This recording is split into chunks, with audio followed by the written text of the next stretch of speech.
Hey everybody, welcome back to the second video in our series here on antiarrhythmics. We're starting off by overviewing action potentials. Our previous video we talked about the cardiac action potential, which is from the cardiac myocytes, and this is going to be a review of pacemaker potentials, and our pacemaker cells are the cells of our SA and AV nodes. Right? This is what we think about pacemaker potentials. And so obviously, you can tell just right off the bat, this is a different graph than before. And pacemaker cells, remember, they need to be on a timed cycle because pacemaker cells need to fire off every so often. And it needs to be predictable and it needs to be, high functioning. And so a pacemaker potential here, this graph will help explain exactly what that is. And so let's start off. Phase 4 in this case is similar. It's kind of the equivalent of our resting membrane potential,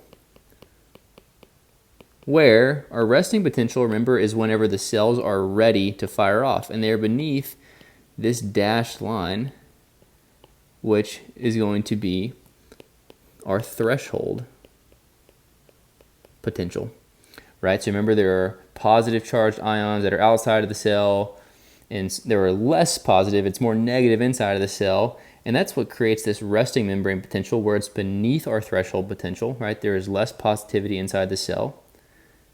And when we're rested, and we're in this resting membrane potential, we are ready to fire.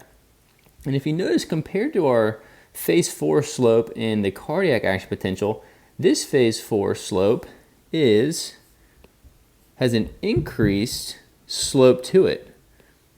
Right, it is more upward sloping than the phase 4 of our cardiac cells.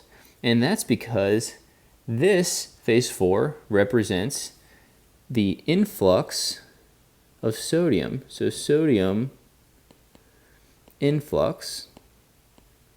And this sodium channel is activated at negative membrane potentials, and it provides a constant influx of sodium at this rate because that is going to get us closer and closer and closer to that threshold potential so that those nodes can fire off when they need to. And so this is like a constant, we call this one of the funky sodium channels, and there are some antiarrhythmics that can do, they can block this channel to slow down the rate of our action potentials. We're not going to get there yet. But so our resting potential here and our AV and SA nodal pacemaker potentials is going to be a little bit more upsloping because every so often and faster than our cardiac cells, we want to get up to that threshold. Now, once we meet our threshold potential, this is where things get different. Our phase 0 here is calcium coming into the cell. So this is influx of calcium. And so that's what I want you to think here, is that pacemaker potentials are very calcium channel dependent. All right, so once we hit the threshold potential here, right, at this moment, this activates calcium, voltage-gated calcium channels to open up, and calcium rapidly comes into the cell and causes this large upstroke in our action potential. And that voltage upstroke is what allows for the propagation of signal to occur rapidly from cell to cell to cell. But in this case, these cells don't need to squeeze, so we don't see the typical kind of plateau phase where the cell is becoming activated to contract. Right? These are just pacemaker cells. These are not contractile cells. And so we'll see the next phase, which we say is phase 3, is where you have potassium coming out. And this is our repolarization phase. So as we are repolarizing, we are essentially trying to reload these pacemaker cells to go back to our resting membrane potential because we are unable to fire off another action potential until we are back beneath the threshold potential. And so just like our downsloping aspect, phase 3 is repolarization, our calcium coming in, depolarization, And so this is our pacemaker potential. What I want you to know is that there are a couple different channels that impact the rate of our pacemaker potential.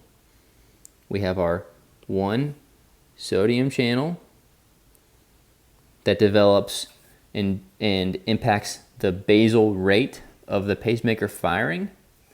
And then there's this calcium channel which impacts the propagation of that signal from pacemaker cell to pacemaker cell. And so understanding that is going to really help when we talk about what medications can increase or decrease SA or AV node propagation of signal. So with that, go to the next videos and start learning about antiarrhythmics. I'm really excited, and yeah, have a great day.